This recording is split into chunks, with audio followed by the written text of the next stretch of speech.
Global Kerala ന്യൂസിലേക്ക് ഏവർക്കും സ്വാഗതം. ഇന്ന് നമ്മോടൊപ്പമുള്ളത് UK-യിലെ പ്രസ്റ്റണിൽ താമസിക്കുന്ന സോണി ജോസ് ആണ്. അദ്ദേഹത്തോട് നമുക്ക് സംസാരിക്കാം. ആദ്യം UK-യിലെ വിശേഷങ്ങൾ തന്നെ പറഞ്ഞു തുടങ്ങാം. എന്തൊക്കെയുണ്ട് ഇവിടുത്തെ വിശേഷങ്ങൾ? UK-യിൽ ഇപ്പം ഞാൻ എത്തിയിട്ട് ഏകദേശം 2 വർഷത്തോളമായി. UK വന്ന് 3 മാസം കഴിഞ്ഞപ്പോൾ എനിക്ക് ജോലിയായി. ജോലി ഇപ്പം ഫോക്സ് ബിസ്ക്കറ്റ് എന്ന് പറഞ്ഞ കമ്പനിയിലാണ് വർക്ക് ചെയ്യുന്ന പ്രൊഡക്ഷൻ ഓപ്പറേറ്റീവായിട്ട്.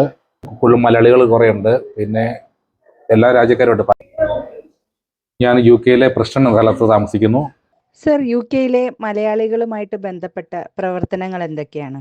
ഞാൻ UK-യിലെത്തിയ ശേഷം എൻ്റെ സുഹൃത്ത് വഴിയാണ് സൈമ അസോസിയേഷൻ പ്രസിഡന്റ് സന്തോഷുമായിട്ട് കോൺടാക്ട് ആയത്. സന്തോഷ് വീട്ടിൽ വരികയും ഞങ്ങളെല്ലാം മലയാളി അസോസിയേഷനിൽ ചേർക്കുകയും ചെയ്തു. സൈമ അസോസിയേഷൻ വഴി പല പല ജീവിതകാരുണ്യ പ്രവർത്തനങ്ങൾ നടത്തുകയും അതിൻ്റെ എല്ലാ ഭാഗമാകാൻ കഴിയുകയും ചെയ്തു.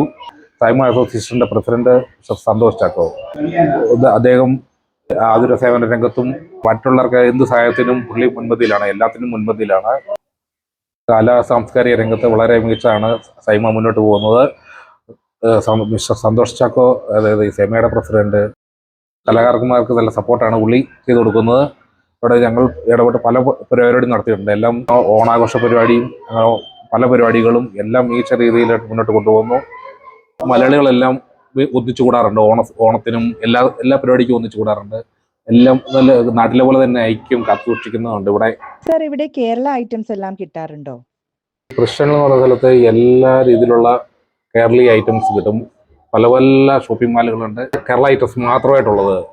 പല രീതിയിലുള്ള ആൾക്കാർ ഉപയോഗിക്കുന്നു. ഡോക്ടർമാർ, നഴ്സുമാർ എല്ലാവരും ഉണ്ട്. ഇവിടെ പ്രസ്റ്റണിൽ തന്നെയാണെങ്കിൽ തന്നെ നിരവധി മലയാളി സംഘടനകളുണ്ട്. അതുപോലെ തന്നെ പല പല സ്റ്റേറ്റുകളുടെയും സംഘടന വേറെയുണ്ട്.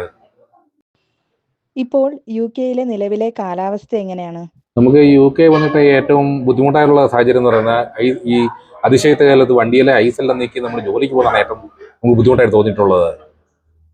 സർ, UK-യിലെ ഗവൺമെന്റിനെ പറ്റി? UK ഗവൺമെന്റ് എന്ന് പറയുന്നത് എല്ലാവർക്കും നീതി ഒരുപോലെയാണ്. അവര് ഇന്ന രാജ്യക്കാരാണെന്ന് അവർ നോക്കത്തില്ല.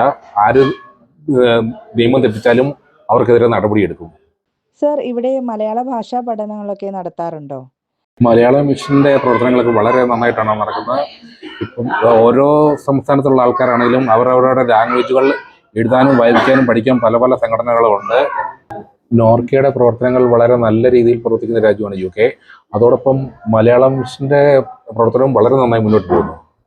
സർ, ഇവിടെ UK-യിൽ വരുന്നതിന് മുമ്പേ എവിടെയായിരുന്നു? UK-യിൽ വരുന്നതിന് മുമ്പ് ഞാൻ ബാംഗ്ലൂരായിരുന്നു. ഏകദേശം 25 വർഷത്തോളം ബാംഗ്ലൂർ ഉണ്ടായിരുന്നു. ബാംഗ്ലൂരിൽ ജോലിയോടൊപ്പം തന്നെ ഞങ്ങൾ മലയാളി അസോസിയേഷനുമായിട്ട് പ്രവർത്തിച്ചാണ് ഇവിടെ കഴിഞ്ഞിരുന്നത്.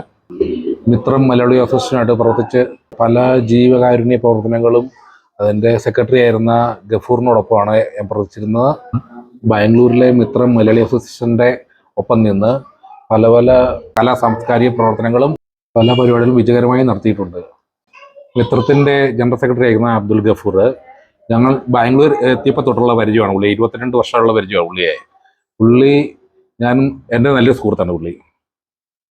ലോക കേരള സഭയിലേക്ക് തിരഞ്ഞെടുക്കപ്പെട്ട എൻ്റെ സുഹൃത്ത് അബ്ദുൽ ഗഫൂറിന് എല്ലാവിധ ആശംസകളും. ഇനി സാറിൻ്റെ കുടുംബത്തെ പറ്റി? എനിക്ക് 2 കുട്ടികളാണുള്ളത്.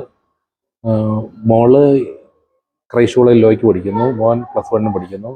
വൈഫ് UK-യിലെ NHS വർക്ക് ചെയ്യുന്നു. സർ, കേരളത്തിൽ എവിടെയാണ്?